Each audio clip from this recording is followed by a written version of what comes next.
Okay, thank you.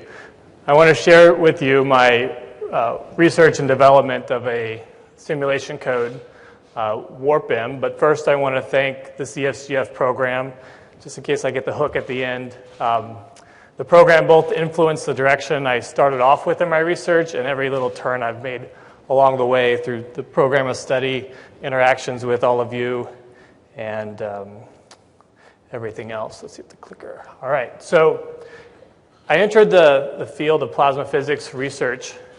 Okay, plasma, by the way, the most abundant matter in the universe, not the stuff in a vial apparently you can buy for $9,000. With the motivation of pursuing fusion energy development.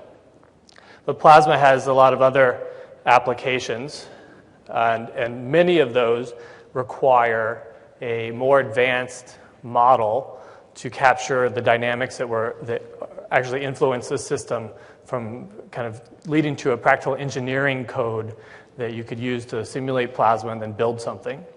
So the dynamics that need to be captured in a new model include kinetic behaviors, that is, behaviors in the plasma where it's not in locally a thermodynamic equilibrium, and I'll go into this a lot more in the talk, but also include multiple species, so separately simulating the ions, the electrons, and neutrals all participating and interacting through electromagnetic forces.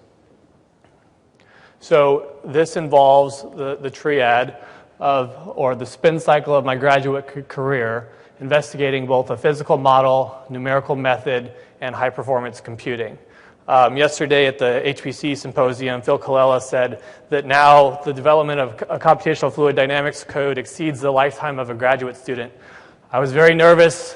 My heart was beating because I'm not sure how he defines lifetime. But at least I'm still here, but I am still working on it. So quickly, the hierarchy of plasma models includes the both completely ridiculous to consider in-body model of every particle interacting through quantum forces to the statistical description of what many of those interactions would result to. That's called kinetic modeling. Then a further reduction to a fluid modeling where the evolution or the statistical description of the plasma is now based on some assumption of what the distribution looks like in velocity space. So while the kinetic model exists in phase space, position, and velocity, a probability distribution, the fluid model reduces that to just physical space.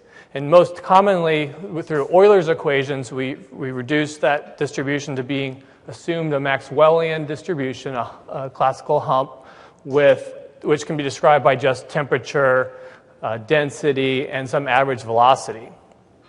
Either way, wherever you do the assumption, some physical closure law is required, most commonly the ideal gas law. And then you can even further reduce, this is the most common method used for plasma simulations. Magnetohydrodynamics considers just one fluid. The ions and electrons blend into a single soup, infinite speed of light. I do not work on that one. So I'm working for something better. If we go back 3 stages to that kinetic modeling, specifically continuum kinetic modeling, is able to look at the most kind of dynamic situations for plasma where the velocity space and physical space distribution are all considered. So what's the probability, and up to a 6-dimensional phase space. So yikes, that's ultimately looking at a big problem, which is going to be the motivation for the code I'm going to describe to you. But the benefits are you can look at high energy density plasmas and plasmas in very transient situations where that assumption of locally thermodynamic equilibrium is just not valid. The continuum aspect of the kinetic model distinguishes from the more common technique, been around for a few decades, called particle and cell. I'm not going to really get into that today, but the continuum approach allows conservation of mass, momentum, and energy, the things that physically we hold true. But that evolution then is limited by, the 60 phase space issue, and also a time advance where information propagates through that 6-dimensional phase space, either at the speed of light or wherever you choose to truncate your velocity space. So to put equations to it, here's the system that I've been looking at. It includes this is the velocity space, or sorry, the phase space evolution of the probability density that a plasma exists with a certain velocity and position. It advects at a velocity, and it accelerates due to electromagnetic forces.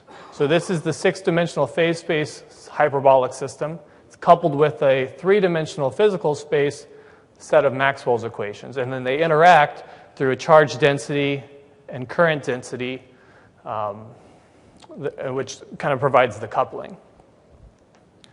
Sometimes there's collisions. Okay, so to step that back to a little bit simpler for early validation that can be done to analytical results, there's the Vlasov-Poisson model. The simplifications being looking at only one fluid, only at electrostatics, and against some uniform charge background, so you have net charge neutrality. The benefit of this system is that you can actually compare to analytical results to make sure that everything's working. So one particular analytical result in strong Landau damping describes evolution of this probability density. Here's velocity space on the vertical axis, physical space on the horizontal axis. We started with this initial condition where you have Maxwellian, so thermodynamic equilibrium at every position, but with some density perturbation, so the kind of intensity of the Maxwellian changes in position. You set that system to go, and you end up having this energy exchange between energy in the electric field and kinetic energy within the plasma. And it oscillates according to the kind of ultimately the scaling width of the domain as the system folds around on itself. So you develop this really rich fine-scale structure in velocity space, and importantly, the slope of these two regimes of initially linear energy decay and then linear energy growth rate match the analytical prediction. So if we zoom in there on that final time slice, just point out a couple of features. One, this really fine-scale structure that is ultimately well represented and efficiently represented with the discontinuous Galerkin numerical method that we've chosen to use. And that I just want to point out that this solution looks nothing like, if we think of a vertical slice here, that looks nothing like a Maxwellian distribution. So here's an example of a truly kinetic process happening. So I have to blaze through the next 3 slides and assume that we know a lot now about GPU computing. Maybe 5 years ago when I was first here, not true. But the main takeaway point I want to make is how much computation you have to do in your method versus the cost in memory bandwidth and latency to actually utilize the numerical capabilities on a GPU. So I'm interested in 6D phase space problems. They're huge, probably kind of like size of Titan computer might do something interesting. I don't know. But way bigger than what a single GPU can hold. So I have to look at the PCI bandwidth. I have to look at the main memory bandwidth. And so this discontinuous Galerkin method that I've selected for the numerical work at least takes a good stab at being efficiently using the memory that you move to the method versus what you need for a time advance. Does it get to 515 per data point? Definitely not. Okay, so skip it. Okay, so the OpenCL programming model is another fundamental part of the WARPM code. Because all of the numeric work is, I've mentioned GPUs so far, but I don't know how long GPUs are going to be around. I don't follow the gaming industry. So maybe they're not, that particular type of architecture is not forever, or the PCI bus isn't forever. But we do know the same physical constraints that drove GPUs to that architecture and CPUs. Mini-core is definitely the future for quite a while. OpenCL kind of has an abstraction that supports these mini-core CPUs, the different accelerated devices, and GPUs.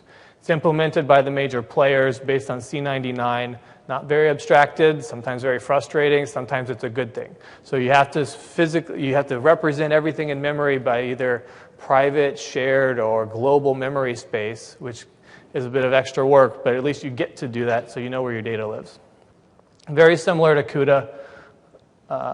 The main feature is different if you look at a single-threaded C code versus OpenCL. You lose the for loops that say how much work there is to do. That's handled by the API that launches the kernel. You have additional keywords in front of all variables saying what data space it lives in.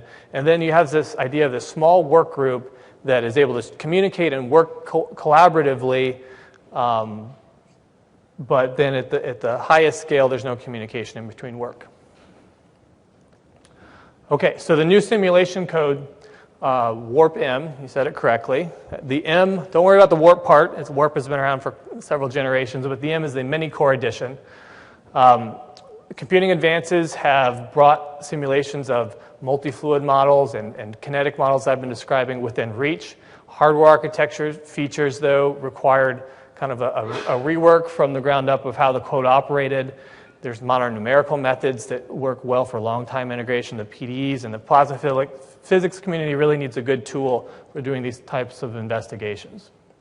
So the design goals include a code that's flexible for a wide class of problems. Generally, that class of problems for me means hyperbolic problems, so computational fluid dynamics, electromagnetics, plasma physics.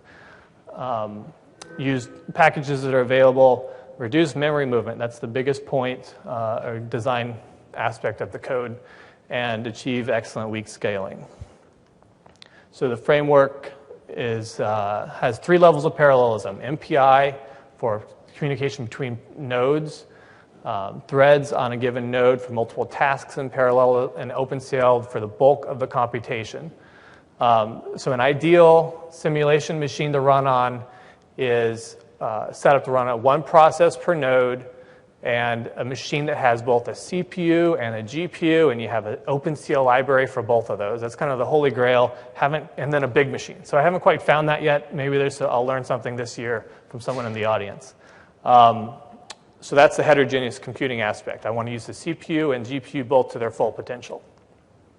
So the multi-level domain decomposition is a major design aspect of the code for reducing the impact of data communication. So you have a total problem domain you want to simulate. You subdivide that over nodes of a cluster. Those have certain overlap regions in your data. So you can see right now I'm talking about structured meshes and also block structured meshes. So this is going to work best. Predictable communication is going to work best rather than an unstructured mesh approach. Then on a given node, further subdivide that into what I call patches. The patches allow sequence computation. In fact, we do the sequencing such that the periphery on any given patch is computed first. While a patch is being computed, that involves moving a data buffer to the device, potentially, if it's over a PCI bus, or computed in place if you're computing on the CPU. Computation and then movement back. As soon as all of the periphery regions are computed, they get the priority. The MPI communication can commence, setting things up for the next time step. And then the cycle goes on and on and on. The original previous edition of the WARP code involved, like many, just MPI was the only aspect of parallelism, everything done in serial. I developed an intermediary approach where every different module, such as electromagnetic field advance, an ion fluid advance, electron fluid advance, those are all separate kernels that are executed in OpenCL. The disadvantage of that is even this moving memory from the CPU core registers up to GPU main memory, where you have a few gigabytes there, that's quite a performance hit for an algorithm like mine. So those memory transfers should be avoided. The way I did that was by combining all of those different code modules into a single consolidated kernel. And that means literally dynamically assembling this OpenCL source code chunks from those different modules into one compilation block that's sent to the OpenCL compiler at runtime. So in general, it's very natural for OpenCL to compile at runtime. What that means is the user runs WARPM. They have an input file that sets up the model and conditions that they want to simulate. That's going to result in a section of OpenCL parallel code that's compiled for the specific device, so you get the best optimization and a chance for enhanced communication between work jobs. So the framework then, I call it a framework because it's really like an orchestrator of simulation. You have your consolidated kernels that describe the numerical method for the PDE. You have a whole bunch of other auxiliary tasks, though, like ghost cell communication, writing out your files to disk.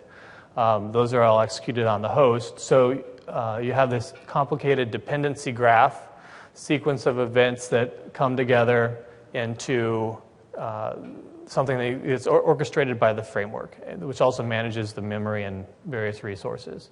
So in summary, the code's proven to be an effective scientific framework for doing new simulations on new and emerging computing architectures in addition to what's here now. The development continues. 3 major technologies incorporated: the dynamic OpenCL source code assembly, the periphery first communication, and multi-level work domain decomposition. All of that has shown really promising performance results in kind of the testing I've been able to do so far, and a rich opportunity for future development. So upcoming works, I've kind of touched on these. Lots of issues with optimization that can be looked at, especially if I had good tools to do it with. Weak scaling studies on some. That Goldilocks machine I described still needs to be identified, and Vlasov-Maxwell model implementations. So 6D would be the future, but 2D and 4D are also great intermediary steps. So with that, thank you again to CSGF, thank you to Krell, and then my advisor, Professor Yuri Shumlak at the University of Washington.